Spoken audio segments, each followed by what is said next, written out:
చెట్లు మనకు నేస్తాల వంటివి. చెట్లే మనకు ప్రాణాధారం. అలాంటి చెట్లు లేని ప్రపంచాన్ని మనం ఊహించలేం. కానీ మానవ తప్పిదాల వలన పర్యావరణం నాశనం కావడం మాత్రమే కాదు, చెట్లంటే ఏమిటో భావితరాల వారు మ్యూజియంలో మాత్రమే చూడగలిగేటట్టు మనం ప్రవర్తిస్తున్నాం.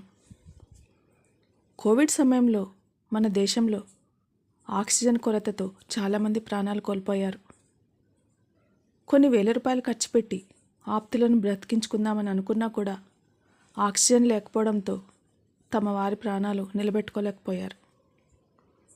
చెట్లను పెంచడం, వాటి నరికివేతను ఆపడం, అడవుల కొట్టివేతను అరికట్టడం వల్ల గాలిలో సహజంగా ఆక్సిజన్ లభిస్తుందని చెప్తూ కోవిడ్ సమయంలో కనిపించిన ఆక్సిజన్ కొరతను పర్యావరణవేత్తలు ఉదాహరణగా చూపిస్తున్నారు.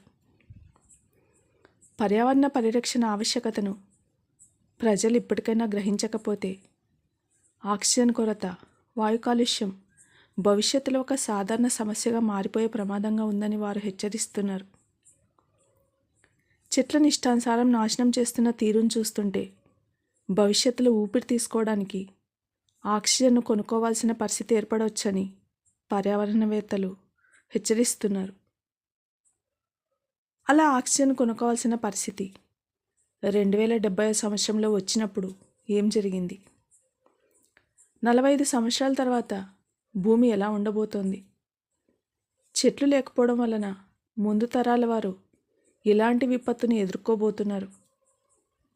ఇలాంటి ఆసక్తికరమైన కథనంతో కూడిన కథ. అతడు ప్రకృతిని సృష్టించాడు. త్వరలో మీకోసం. వింటూనే ఉండండి.